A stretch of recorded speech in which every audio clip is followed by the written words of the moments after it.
here. We've got some strange things going on, and I'm not quite sure why, but for some reason, my stream was set to go off, or to go live on December 31st, 1969. I actually took a screenshot of that because I was really confused. But today's stream is going to feature some beautiful morphs of Armadillidium Bulgari. And we're also going to talk about some Patreon questions. Let's see what we have in terms of Patreon questions. To start out with, our first one is from Ashley N. Ashley N, thank you. I can generally count on you to put some questions in the chat, which I really appreciate. So thank you. Ashley, shout out to you. So here is the question. What determines a morph? Can wild-type Vulgari produce these specialty colors naturally? Could there be new ones occurring? Well, basically, what usually determines a morph is that the isopods have a trait that can be passed genetically to other individuals, and that trait has been isolated sufficiently so that you have a true breeding group of those of that variation, that genetic variation.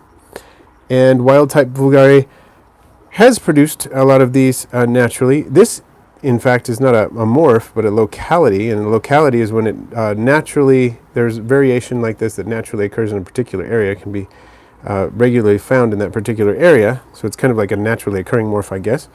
So that would be a locality, and this is one of those, and there are others as well.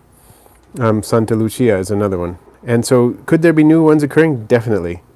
There are new ones occurring all the time, which is where most of the morphs that are out there probably started in that way, and some of them have been, improved, modified, and so on since then, are combined with one or more genes.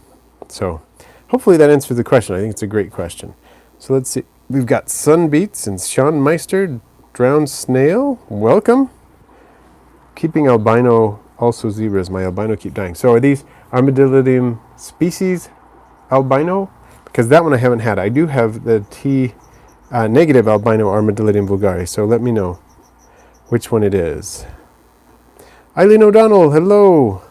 And thank you for sending your question through Patreon. I hope my answer was sufficient for you, but let me know if not, and I'll be happy to elaborate there. Snailientologist, hello. And Zachary, I'm glad you're back. Invertebrats, hello. Okay, so is it SDN Beats? SDN Beats. Armadillidium species albino. I haven't had that one at all. I'm never kept it. Hold on. I just dropped an isopod.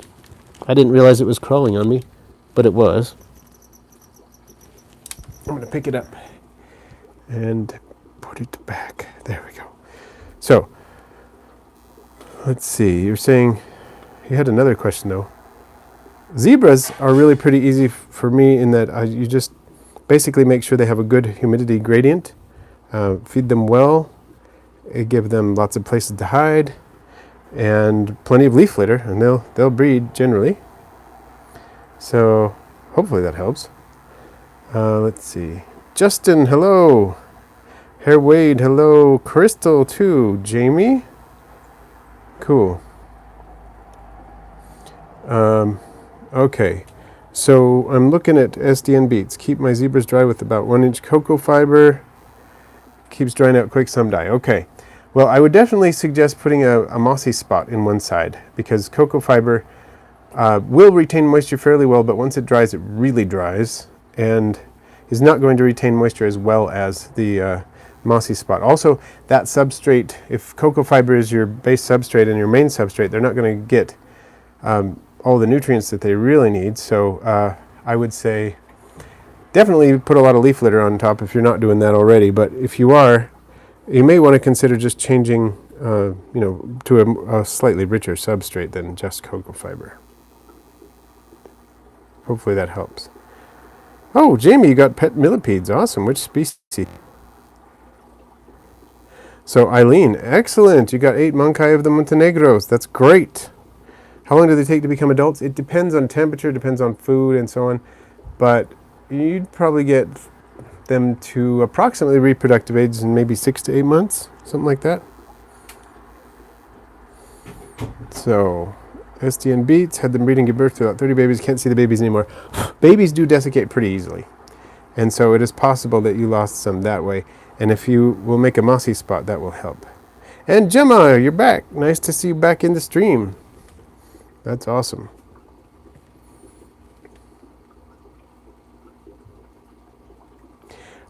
So I would say, SDN beets, don't keep the zebras moist all the time. They do need a dry spot. Just make sure you have a gradient.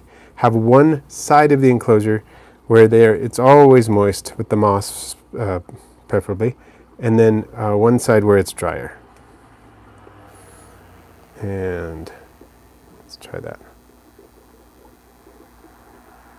I hope your cat is okay, Jamie, and I hope you're okay too. So dry side and dry side and wet side SDN beets, definitely. And Ashley N, welcome. So I just was talking about your question. Great question. I was mentioning how this species is a locality, not a morph, because this naturally occurs in Punta Cana, which is, I believe, part of the Dominican Republic. It's an area there. And in this particular locality, the individuals demonstrate a lot of variation. You get some wild types, but you get a lot of these sort of metallic looking striping.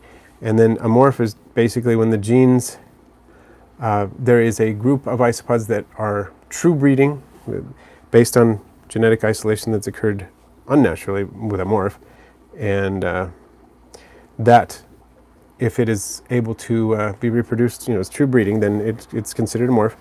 And sometimes a morph combines one or more two or more genes, not just one, in some cases.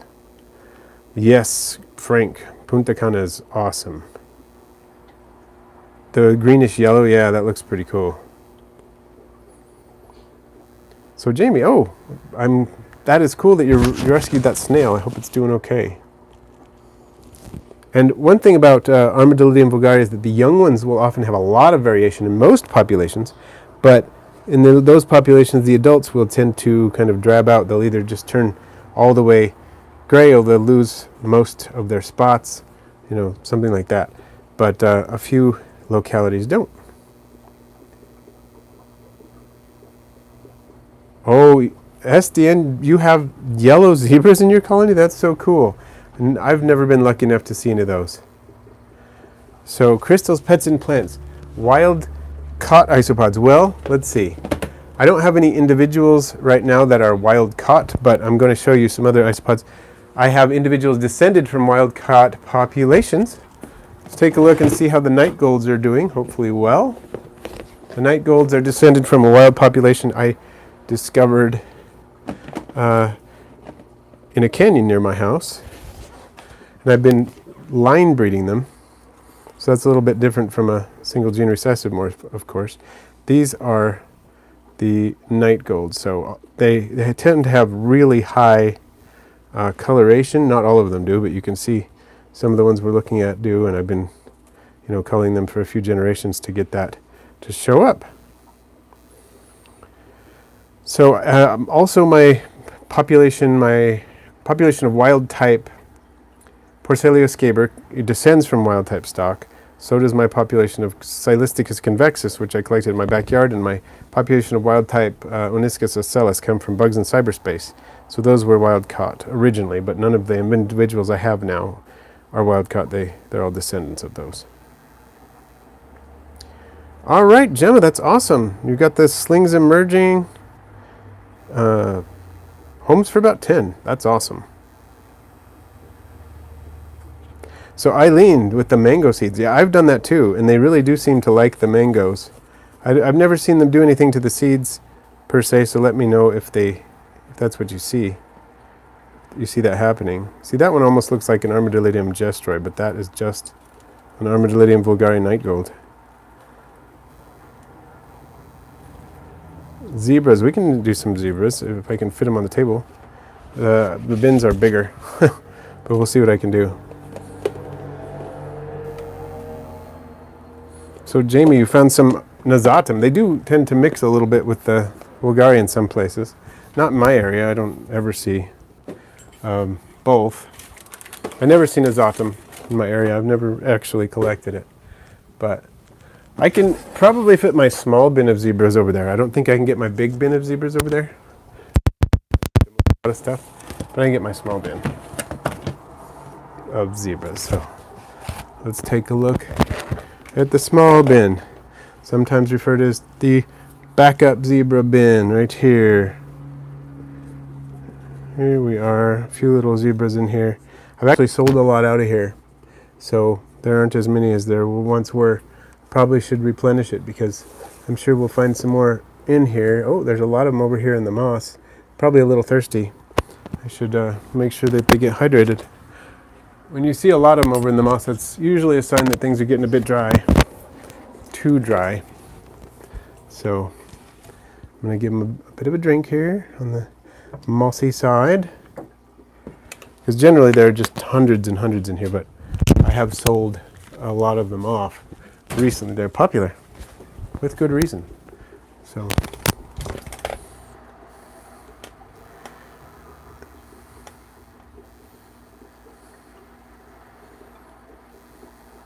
I do love Nasatum too. I have some Nasatum. I should bring out three different morphs of Nasatum, I think. So chocolate zebras and champagne zebras, two separate morphs. Good question. I'm not entirely sure about that myself. Let me see. I'm trying to figure out if I can actually get my big zebra bin over here because, let me just double check if I can make that work.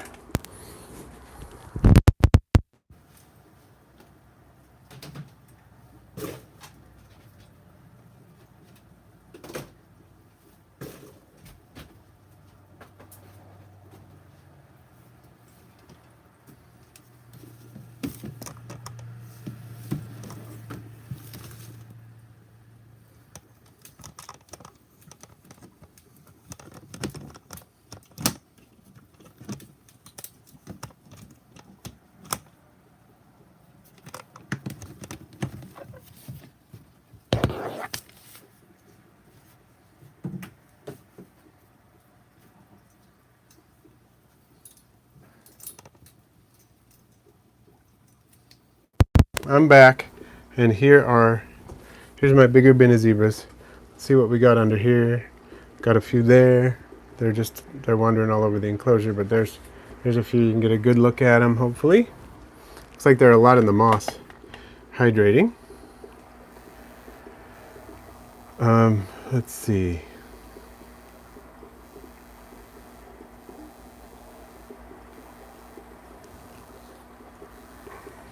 How do we end up with yellow and chocolate zebras? It just happens sometimes.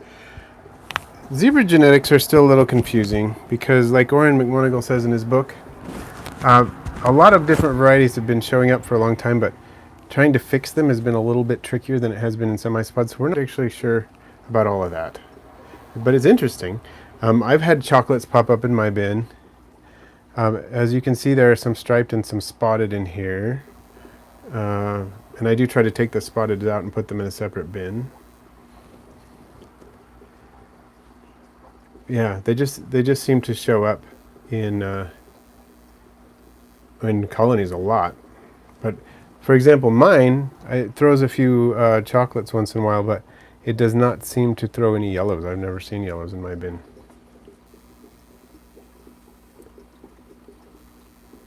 So they do seem to pop out of nowhere fairly regularly, and that may be an artifact of the small genetic pool we started with in the hobby relatively.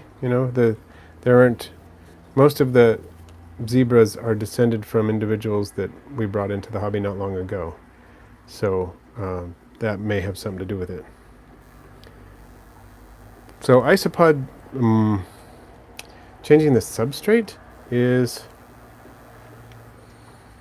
something that depends on the situation. I mean, there are people who don't change their substrate for years as long as they add new leaf, litter, and wood and stuff, and that can work. I try to change mine every 3 to 6 months. Sometimes I don't get there, but definitely I try to do it every year and top off the substrate with fresh leaves and things like that. Fresh, when I say fresh, I mean, dead leaves, dry leaves, but new batches of them. Try to do that every week. So hair wade. Nasatum mix for my high humidity paludarium. You'd have to see how they do in the with reacting to the water. Like, can they climb out and everything? If they can climb out, then that's probably a pretty good situation for them. I would say if they climb out of the water, if they get in, I would say that's the only caveat I have, because they do well with a lot of moisture and they do well with when it's a little drier. They tend to just do well in general. They're hardy and, you know, pretty good species for a wide variety of things. So I would say they're still a pretty good option, but you just have to see how they do with that water. And Newt's Commander, welcome. One of our mods and regulars. So thank you for showing up. It doesn't feel like Tuesday because yesterday didn't feel like Monday. That's probably why, Newt, and I appreciate you being here. Jamie, oh, I'm sorry to hear that. Yeah, and they're not technically bugs. Can you tell her they're crustaceans? Will that make a difference? Maybe. Hello, Tennyson.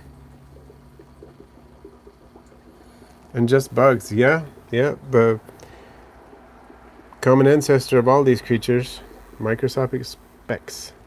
Oh, congratulations, Basement Pets, on the Huffman's egg eye. Very cool. Let's see. I think we had a request for the some Nazatum, so I'm going to put some zebras back. Turn that over, put it back where it was. I'm kind of surprised I managed to get this to fit in here, this bin in this space, but I did. Now getting it back out is another thing. Sorry about the bumping. That's a lot of bumping. Woo! Knocking things down. Okay.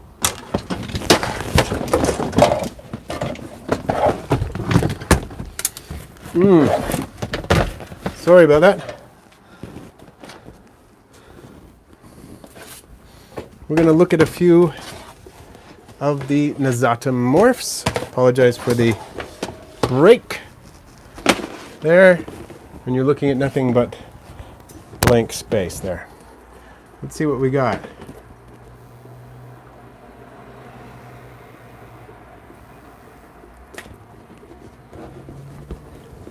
Oh, Tennyson, I see your springtails have... Excellent. And Theropod Hunter, which isopod species did you get? And let's see, you've seen some monkey, but only about 4. And that is with your... is that your 2 different species of... I mean, not 2 different species, 2 different morphs of Porcellus scaber? 4 is a small number, but you may not be seeing all that's in there. Crystal mites, depending on the species of mites, the most common to appear grain mites, aren't exactly bad or good. They're just sort of there and annoying, in my opinion. But, oh, nice theropods. That's quite an interesting species there. Let's take a look. This is my newest Nazatomorph. This is Pearl. And these come from Jose Davila at the Bug Hub. Pretty cool. Kind of a Dalmatian manifestation where they have a few little dark patches on them and kind of a pearly color to them. But I don't have very many because I just started with them. So they're super cool, but not an impressive colony yet just because they're new. There might be some young in there. I haven't seen any yet. But like I said, new colony. This one's a little bit older. I've had this colony for a few months now. We're going to take a look at this.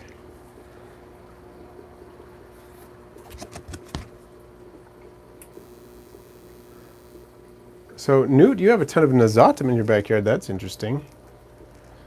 Okay, this is a mostly isolated colony of Armadillidium Nazatum whiteout, but there are some wild types being thrown, as you can see. And I've been slowly removing those. Don't want to remove them too fast because you want to keep, you know, a decent gene pool, but at the same time I've been trying to isolate the whiteout. So it's a semi-isolated colony of Armadillidium Nazatum whiteout. I like the look of these too. Just no color on them, not even on the eyes really. Any color that's in their body is either something they ate or sequestered carotenoids from foods that are you know, stored in their body. So some are just things moving through their system or their heart. basically. So, Terminus received your first ever pet isopods, Armadillidium Gestroy. That is one of my favorite Armadillidium. If I had to pick one, I think that's the one right there. I think you hit upon it. Because Gestroy are so beautiful. They get big, pretty easy to take care of. What's not to like, right? Seriously, one of my favorites. So, excellent taste in isopods.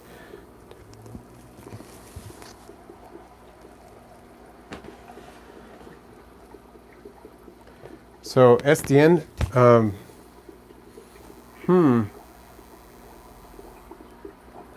can a colony get too big? Well, yes, with certain species especially it can be easy, and that's like Porcellio laevis is one. Let's see how we're doing here. This is, oh, there's a couple of dead ones in there. These are some peaches. I'm gonna have to take a look and see. I see a lot of young ones in there, so we're probably doing okay, but I wanna see if there are more than a couple of dead adults. I have to figure out what's going on. That's not a good sign. But the fact that there are lots of babies in there, not too worried about. I actually sold off a ton of these. This is one of my oldest colonies, but I sold off a lot of them and had to dial back so I can let them breed for a while. Fortunately, Armadillidium nasatum breed quite a bit faster than Armadillidium bulgari. So if you want a more prolific Armadillidium, that's a decent choice. Armadillidium nasatum is going to be a better choice than Armadillidium bulgari. Not that some morphs aren't more prolific than others, because that's true. But Armadillidium bulgari don't breed very often. They have a lot of babies, but they don't breed very often. Oh, your mason bees hatched. Well, hopefully those moths do well. So Ashley Ann, you got some color variation with your Gestroy. Let's take a look at my Gestroy. This is one of my Gestroy bins. There's a decent number in here, but most of these are young ones, as you can see crawling around on the substrate there. They do take a while to breed and a while to mature, but they're fun.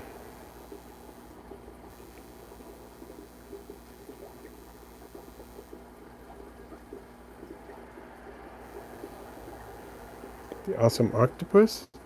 Hello. And Frank, that is true that sometimes they could have just died at the same time because of age, but I usually think of it as kind of a barometer, that if one or two adults I see dead, I don't worry about it.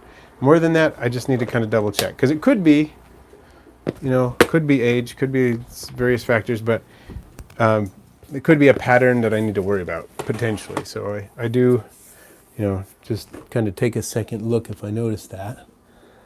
Let's see, I'm looking to see what other Armadillidiums we should check on. There are loads of them around. Actually, a lot of them are right under this table, so I'd have to scoot things about.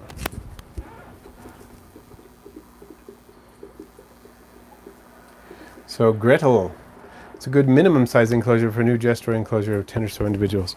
The 6-quart sterilite tub is not bad. I often do that if I'm starting with 10 or 12, or I'll use one of these 24-ounce containers here. This is a great starter kit for a lot of species. 24 ounces, it's got ventilation built in. I use these a lot for smaller colonies and let them breed for a little while. But you can also go with the 6-quart.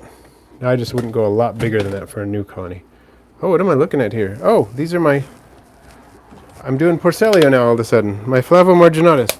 Thought I grabbed an Armadillidium, but instead I grabbed a Flavomarginatus. Well, I love Flavomarginatus. Who doesn't? Let's just take a peek at them. They've been having a lot of babies lately. Look at those little babies everywhere. Do love the Flavomarginatus. Probably the isopods with one of the highest contrasts of kind of a dark gray or black color with the white. Super fantastic isopod there. They do like their dry spots, just like most of the Mediterranean Porcellio species. So, fun one, but that's not what I intended to show, but I'm not going to complain about Flavomarginatus. I mean, who could? Okay.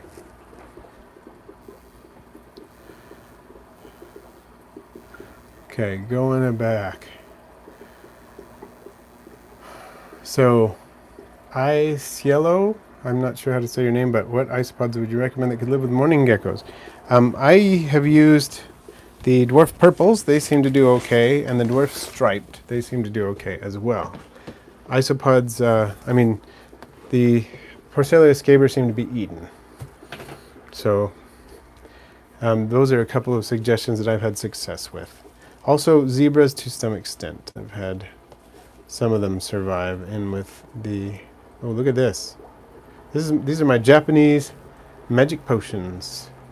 Looks like they're doing pretty well. Love that. There's some really nice marked individuals in here. And now, a decent number of babies. Let's see if there's any babies over here. Not a whole lot under there, but there's one. There's one. There's a little baby. What do we got? Nothing under there. And nothing in the egg carton. But, how about this? Anything there? Nope. At least we got some babies in the first one. How's that doing? It's a little dry. I'm not gonna lie. I think I need to wet that down a little bit. It's not dry, but it needs to be a little more moist. There we go. So those are always fun.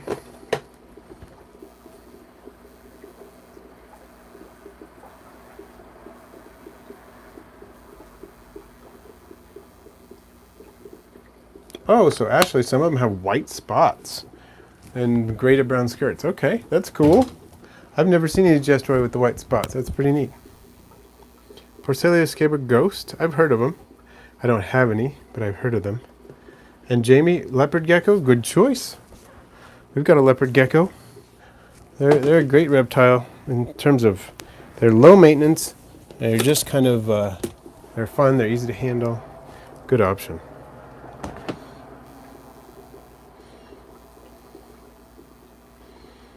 Do you ever feed bee pollen? Sure. And are there any downsides to feeding bee pollen? Not that I know of. I do it. I got some from Smugbug. She sent me a sample, and I offer that fairly regularly. Well, I wouldn't say regularly exactly, but I offer it occasionally, and they like it. They like it a lot. They eat it fast. I can't see any downsides. These are the orange Dalmatian magic potion. You can see quite a few there. I like these too. They get really big.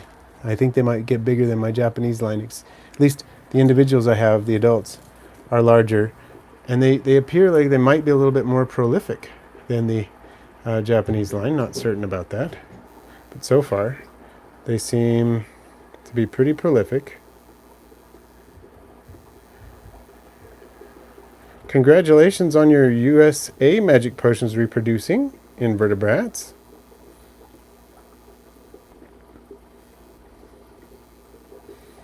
Yeah, a lot of reptiles will eat the isopods, so you have to be careful. Generally, if there's a species of reptile that'll eat isopods, I recommend doing something like dwarf whites, or the dwarf purples, or Silisticus convexus, something like that. Or in some cases, Oniscus ocellus, because if the enclosure is going to be cool and moist enough, because they don't necessarily want to eat them. Not every species will. Some will just munch them up anyway. But something like that burrows fairly well, or is secretive, plays dead, things like that, or is too small to be of interest to the reptile. That tends to help. Okay, this is a really new container. I'm going to see what we get here. See if we see anything. These are my British Armadillidium high yellow.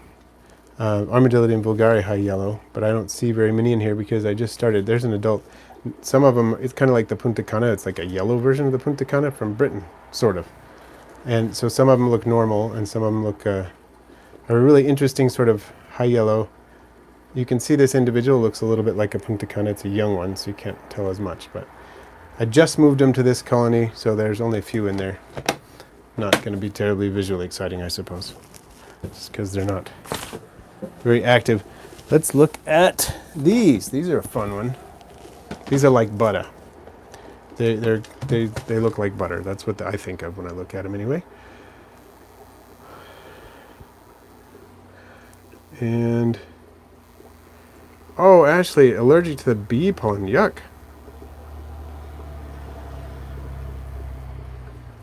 So basement pets, if your spider will eat them and is able to eat them easily, then it's probably fine. There are some spiders that specialize in that. Let's see if I can find some of these guys.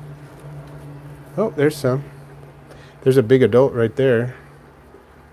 You see that one. These are really cool looking. These are my T negative albinos, which is tyrosinase negative albinos.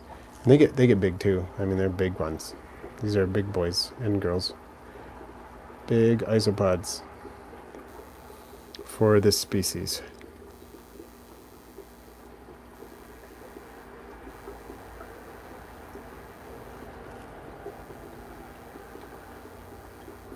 Did it get blurry? I wonder if we're getting some lag or something. Hey, the bug hub's in the house. Oh, Newt, you got your first Aniscus ocellus. Awesome. Yeah, I kind of wish we could share pictures on YouTube. Now, I think Dana, the focus may be the lag on your internet or something rather than focus, but everybody let me know how's the focus looking, just to make sure. Because on my end it looks pretty focused. Oh, entomologist, I love that name too. Oh, you got some darkling beetles, that's awesome.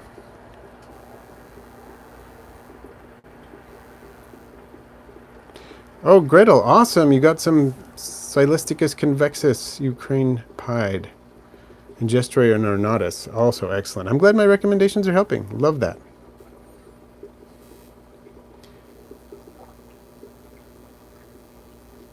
Armadillidium rufoi, I don't have those.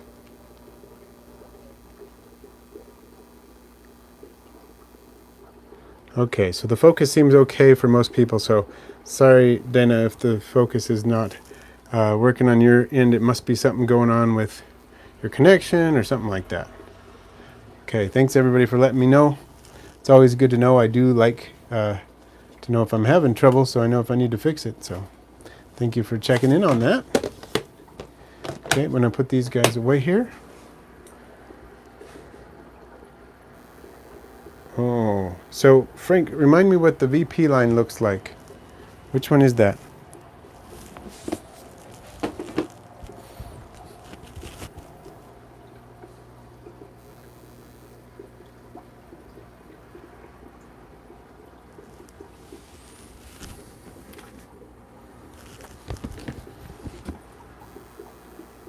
Oh, there you go, entomologist. I love it. Clowns and insects together. And you also have darkling beetles, which are sometimes known as desert clown beetles, so that works even better, doesn't it? If you put that together. So this is my Armadillidium Bulgari Gem mix. It's a fairly new colony. There's a little wee one in there, kind of an orangey one. Let's see what else. Oh, there's a bunch of little babies down under there, different colors. It's a younger colony, but holy cow, I did not expect to see that many right there. A lot of those look like magic potions too.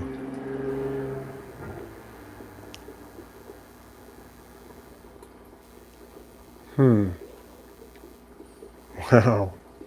That was fun. I didn't expect that at all. Oh, now they're dropping off. So Frank the Tank, they get about 25% bigger and they have a kind of a blue-gray tint to them. Interesting. So Tennyson, fungus gnats aren't directly harmful to the isopods, they're just annoying. Yep, so Dana, I'm guessing that has something to do with your connection or something like that going on your end, probably, unfortunately. You may be able to watch the replay and get it to look better. So theropod hunter, Cubaris species Raichu. I don't think I have.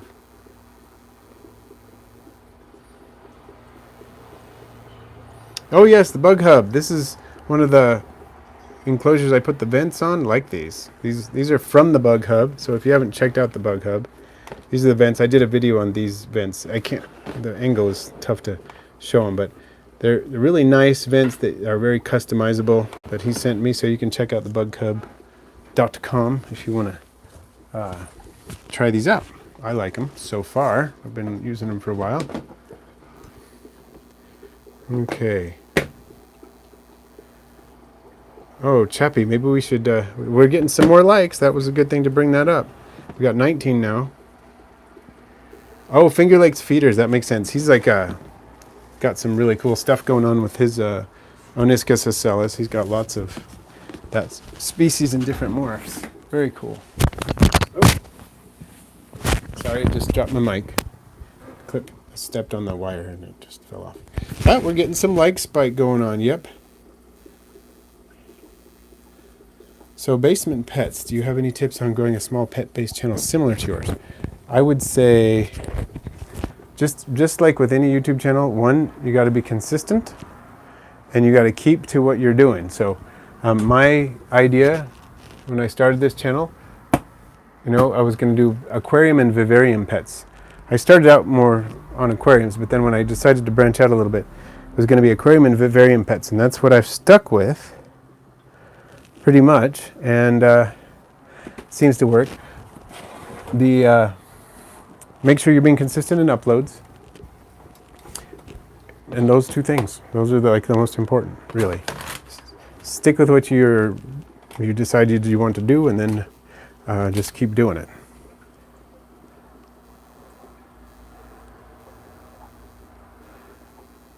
And let's see. So Gretel, how often do you wet your isopods, sphagnum moss, and hydration stations? Usually once a week, but it depends on the amount of ventilation in the bin, and it depends on the temperature in the house. These are some orange vigors here. I'm looking to see, is this my yellow phase? Yeah, I'm trying to isolate some yellows, and I'm doing it slowly, but I've got some like lemon yellows in here that are just super cool. There's a baby one I can see crawling, but they have orange heads. Wonder if I can dig up some more. There's a couple. Can you see those down there? But they are yellow. They're not orange anymore. They're like lemon yellow vigors. So there's a ton of orange ones still in here, but I'm slowly trying to separate them out, which is fun. Okay, looking back at the chat, where do you recommend a beginner to buy from? Well, there's a lot of good isopod vendors out there. Kind of depends on where you are, but I mean, Smugbug, Supreme Isopod, Captive Isopod, the Bug Hub. Just depends on also what kind of species you want to get. There are others too. I don't want to miss anybody, and I don't want to hurt feelings, because I've had good experience with a lot of sources. Isopod Source. I'll have to try to remember some others. Yeah, I wonder where Ken is. That's true. I haven't seen him for a while. You redesigned the nut to a round ridge design. Awesome. That sounds cool. Cool non-venomous predatory arthropods besides mantids. Oh, there are a lot of predatory arthropods that are non-venomous besides mantids. Mantis shrimp is the next one I can think of. Ant lions and aphid lions. Those are some as well. There are so many. I'm just trying to think of what else I could add to that list. There's so many. Here, let's do this. I'm just looking to see what other armadillidiums I have that I could show you. I've got more, but I'm just moving things. This is kind of a new redo of the culture of the isopod chick. That's another good one. Oh, this is not the bin. This is the bin I was just keeping around the substrate to see if I could get any more out. That's not the one I wanted to show you. I wanted to show you this one. This one has some clown isopods in it. Let's see. Fairly new redo on the bin there. But clown isopods are pretty hard to beat. Maybe you saw my recent video on those. Pretty cool. So, let's see. Tiger beetles are a great one. Warrior beetles are another one. There are a ton. Tailless whip scorpions or vinegaroons. Keep as a pet. Just depends. Vinegaroons, more like a tank. Tailless whip scorpions are more like an alien. Otherwise, they're pretty similar.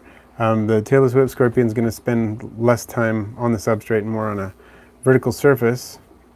And the vinegaroon is going to spend a lot of time burrowed. But it's possible to captive breed both. And I just think it depends on what you're interested in. Care-wise, they're not too different. They have different husbandry, but they're not of like a great difference of difficulty. So fungus gnats, tennis are not directly harmful to isopods, but they can be frustrating and just cause a big mess, and so that's why I try to get rid of them.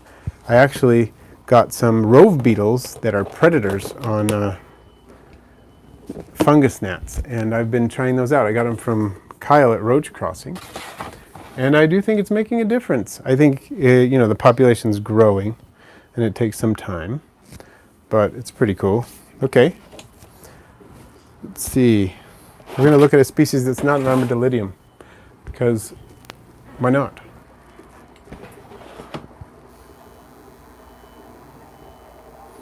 Oh, pet speeds in pods. That makes sense.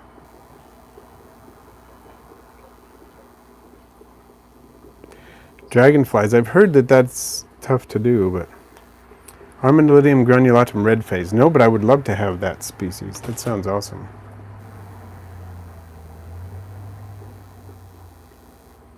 And I've heard that the rove beetles, this is my Porcelulatus cali mix. Let's see how they're doing well. Look at that. Fairly new colony still. But I love the fact this is a locality that just is polymorphic. So it's not different morphs living together. It's one locality that produces a lot of different color varieties. So I've heard that the rove beetles will eat fungus in the soil, just like the fungus gnats did once they eat all the fungus gnats. So that's kind of cool. So SDN, lots of Armadillidium vulgare, but no wild types, so to speak. But the first like 6 or 8 isopods that I showed at the beginning of the video were all Armadillidium bulgari. So yeah, do have that species. It's super cool. Run away! Run away! And it's funny that this Porcelulatus morph is so different from some of the others, and that it very much has a run mode, and then you look at say milkbacks or dairy cows, and they don't as much. I mean, they will run, but they generally you feed them and they'll tend to just hang around. It's kind of fun, really. I wonder, speaking of feeding them and having them stay in a place, maybe I should feed some Oreo crumbles. Different genus again, not Armadillidium, but I think we're going to be wrapping up soon. So I might as well feed a few of these guys, see if we can get them to come out, because they tend to be less worried about that sort of thing, tend to run away less.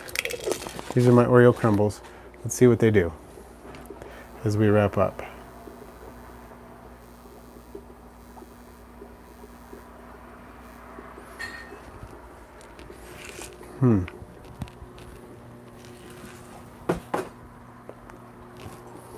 So, SDN, what did you come in on? Because I could have sworn we were doing vulgare when you came in, but let me know what you saw.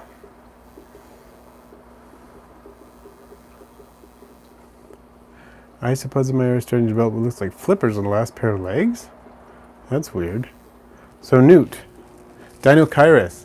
I have confirmed reproduction in my Dinocyrus colony. Not just eggs, but there are young ones I've spotted in my colony of pseudoscorpions. Should we see what we can see here? No guarantees we're going to see any pseudoscorpions, but see what we can see. A lot of times they're out and about along the sides of the enclosure. And I saw a really tiny wee one the other day. I posted on Instagram, in fact. I'm not seeing any right now, but that's fine. But a lot of times they'll be out roaming, And I got a macro video of a tiny little one. It was really cool. Speaking of that, I just was, yesterday found a wild pseudoscorpion with my daughter. She's the one who found it, actually. I was there. She found it. Wild pseudoscorpion in the canyon near our house. So cool. Got some video footage of it, and I posted it on Instagram today.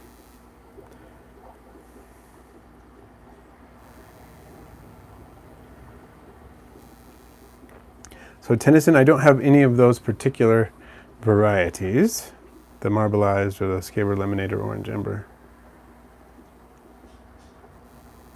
Ah, okay, got it, STN. All right. Terminus. Is it important to refresh the gene pool for my gesture at some point in the future? Kind of depends on how many you started with. If you started with, 10 or 12, it's probably not a huge deal. It wouldn't hurt.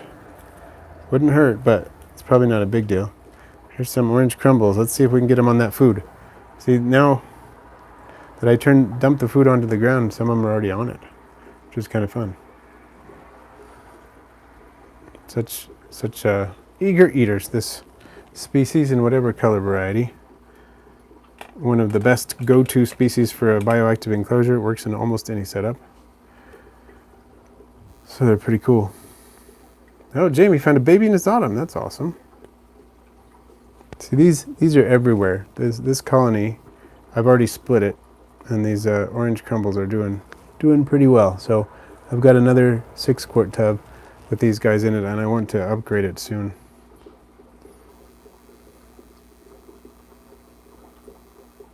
So STN, what color are your vulgari? They're black with a gold, like a ring around the shell? Okay, yeah, they tend to be that color. Okay, Terminus, if you got 14, that's probably enough that you'll be okay indefinitely, but it wouldn't hurt to do something like that. So, oh, Theropod Hunter. Is that a Geophylomorph Centipede? I've found a few of those around myself. Pretty cool looking. I did find one probably about 7 centimeters long once. Pretty cool. That's awesome. I was herping a couple of 2 or 3 years ago, whenever that was. Found one of those in the desert. But I've actually found Geophylomorphs in my backyard too, but not as big as that one. So just bugs. Depends on the isopods. Some will hybridize pretty readily. If you're talking about morphs that will hybridize regularly, some species don't tend to hybridize at all, and some can. And Tennyson, I have seen the Paracai. Pretty interesting. Very rough sort of texture to them. Very interesting. I actually have a permit to get those species, that species, not to sell it though, but I have a permit to have them shipped to me. And I might do that at some point. I have to be careful because I really need to reserve space mostly for isopods that I can actually sell. But I wouldn't mind keeping something like that. All right, well, I think we're going to end the stream on these little guys here having a bit of a snack because they look like they're going to town on those fish food pellets. And even though they're not Armadillidium, we started out with some Armadillidium. So hopefully that I was able to answer most of your questions. I know I always miss some, can never get them all, but always glad when everybody comes. Thank you, Ashley, for sending in the questions on Patreon. And thank you to everybody who participated. Everybody stay safe and stay healthy. And we'll catch you on Friday with some good news. I'm really excited about the announcement that comes out on Friday. So stay tuned for that.